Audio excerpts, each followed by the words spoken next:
The true ability of a leader is to be able to inspire others to do great things. And I think that's what y'all all came here for, right? Make some noise.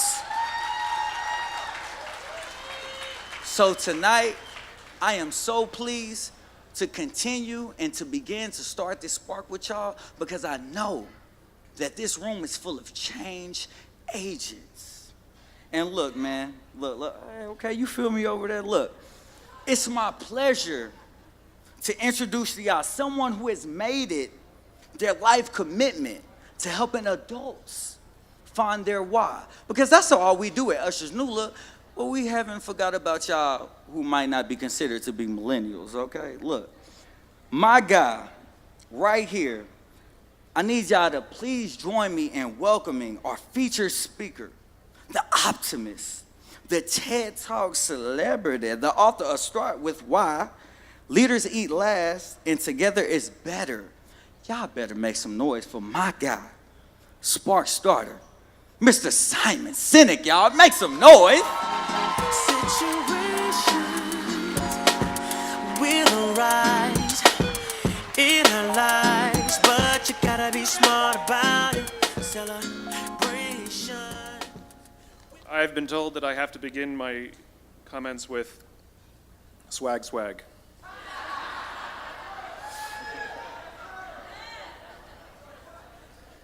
So I had the chance to meet with some of the kids in the program today. Where are you? Scream out. There you go. I love those kids. And so what I thought I would do, because they gave me a little bit of time to say whatever I want, is offer you a little bit of some observations for your future. I have 5 little rules that you can follow as you find your spark and bring your spark to life. The first is to go after the things that you want. Let me tell you a story. So a friend of mine and I, we went for a run in Central Park. The Roadrunners organization, on the weekends, they host races. And it's very common at the end of the race, they'll have a sponsor who will give away something, apples or bagels or something. And on this particular day, when we got to the end of the run, there were some free bagels. And they had picnic tables set up. And on one side was a group of volunteers. On the table were boxes of bagels. And on the other side was a long line of runners waiting to get their free bagel. So I said to my friend, let's get a bagel. And he looked at me and said, the line's too long. And I said, free bagel. And he said, I don't want to wait in line. And I was like, free bagel. And he says, nah, it's too long. And that's when I realized that there's 2 ways to see the world. Some people see the thing that they want, and some people see the thing that prevents them from getting the thing that they want. I could only see the bagels. He could only see the line. And so I walked up to the line.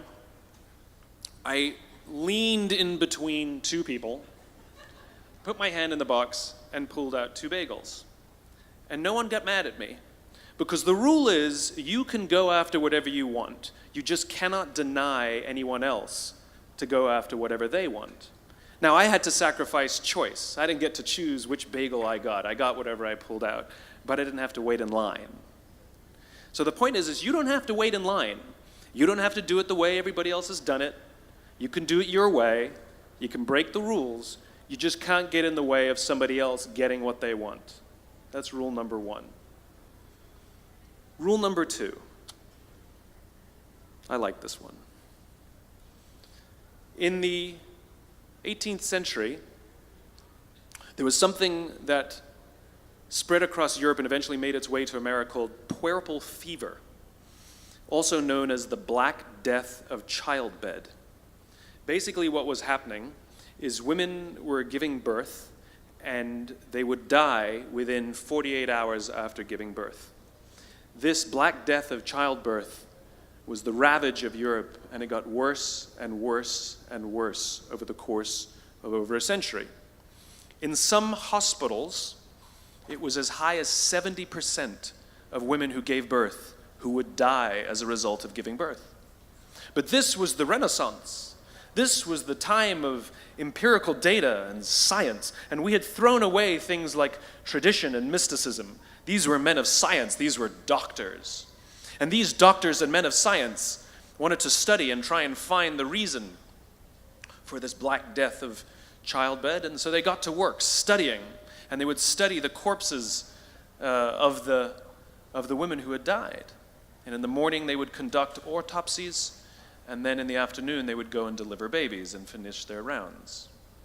And it wasn't until somewhere in the mid-1800s that Dr. Oliver Wendell Holmes, father of Supreme Court Justice Oliver Wendell Holmes, realized that all of these doctors who were conducting autopsies in the morning weren't washing their hands before they delivered babies in the afternoon. And he pointed it out and said, "Guys, you're the problem." And they ignored him and called him crazy for 30 years, until finally somebody realized that if they simply washed their hands, it would go away. And that's exactly what happened. When they started sterilizing their instruments and washing their hands, the Black Death of childbed disappeared.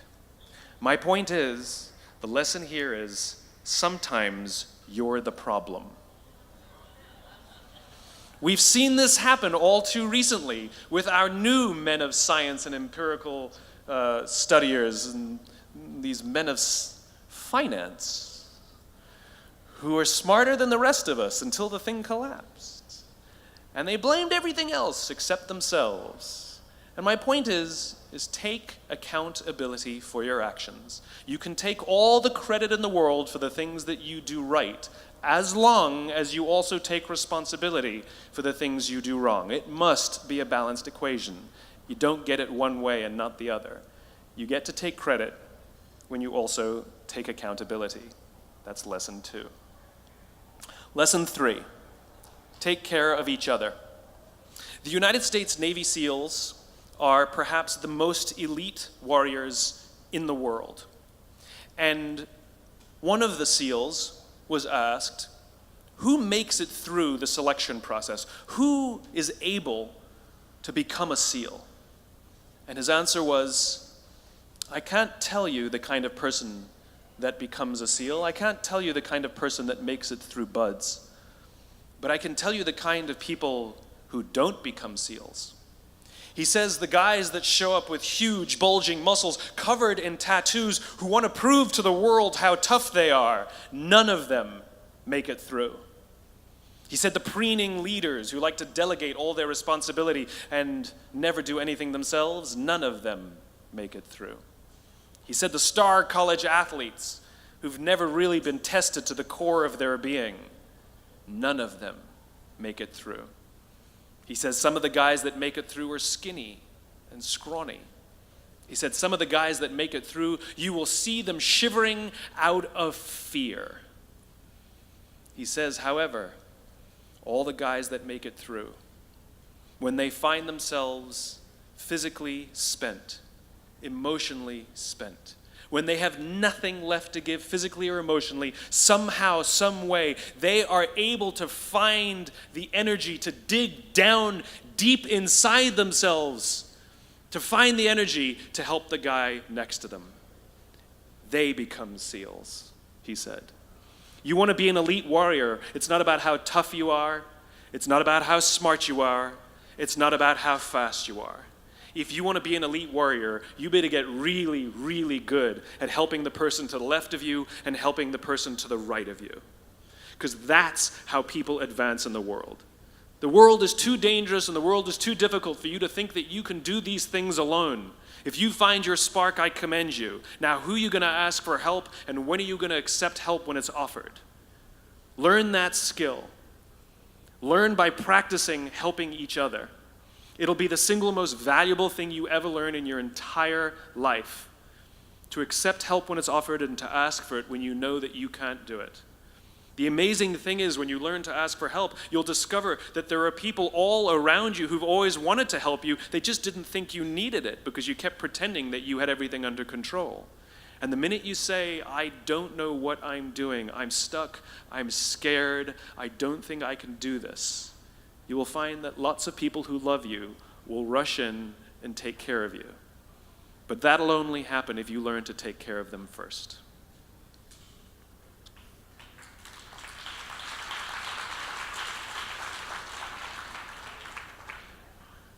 Lesson 4.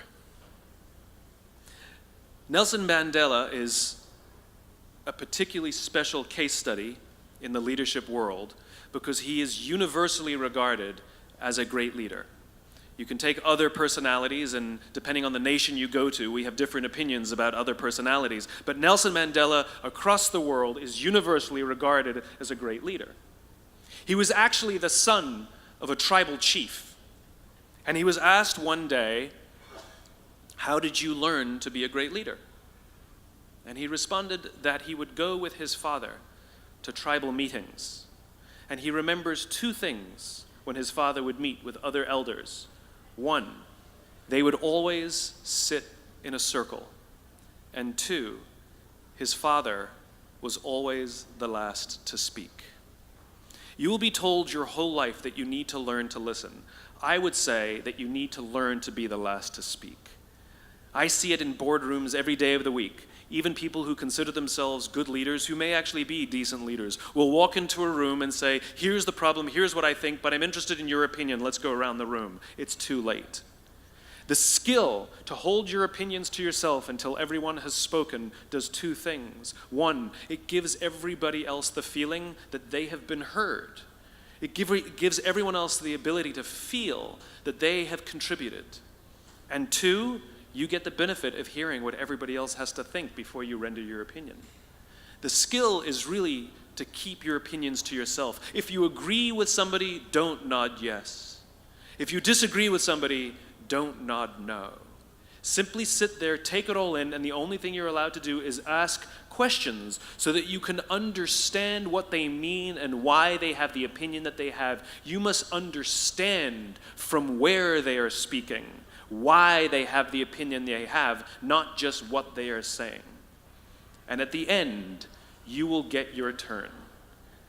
It sounds easy, it's not. Practice being the last to speak. That's what Nelson Mandela did. Number 5. This is Monty Python. 1, 2, 5, 3. For all the other nerds in the audience. There's one. Number 5, my favorite one of all. True story.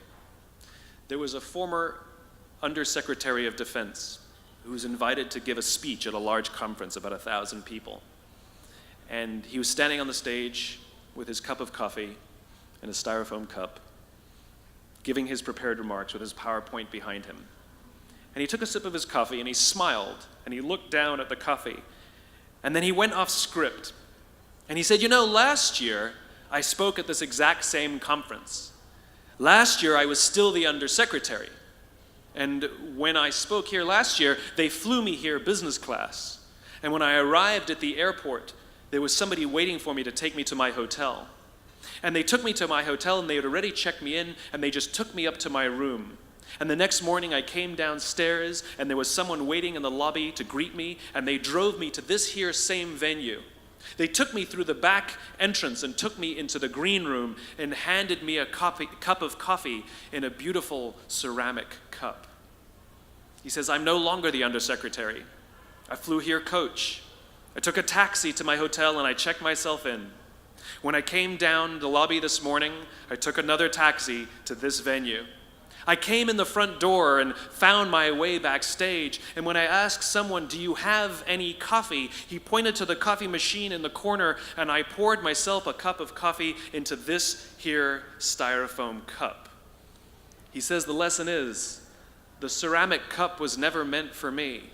It was meant for the position I held. I deserve a styrofoam cup. Remember this. As you gain fame, as you gain fortune, as you gain position and seniority, people will treat you better. They will hold doors open for you. They will get you a cup of tea and coffee without you even asking. They will call you sir and ma'am, and they will give you stuff. None of that stuff is meant for you. That stuff is meant for the position you hold. It is meant for the level that you have achieved of leader or success or whatever you want to call it. But you will always deserve a styrofoam cup. Remember that. Remember that lesson of humility and gratitude. You can accept all the free stuff. You can accept all the perks. Absolutely, you can enjoy them. But just be grateful for them and know that they're not for you. I remember getting off the Acela. I took the Acela from New York to Washington, D.C., and I got off the train like everybody else, and I was walking down the platform like everyone else, and I walked past General Norty Schwartz, who used to be the Chief of Staff of the United States Air Force, the head of the Air Force. And here I did, see a guy in a suit schlepping his own suitcase down the platform just like me. And just a couple months ago, he was flying on private jets and he had an entourage and other people carried his luggage. But he no longer held the position, and so now he got to drag his own suitcase. And never did it sort of remind me more that none of us deserve the perks that we get. We all deserve a styrofoam cup. It was a pleasure meeting you guys this afternoon. I was blown away by your honesty and your curiosity and your poise. And I am confident that the future is bright, despite the fact that America looks like an absolute mess right now. I am confident that the future is bright for one reason and one reason only, because you will grow up and you will be our future. Thank you very, very much, guys. You're wonderful. Thank you.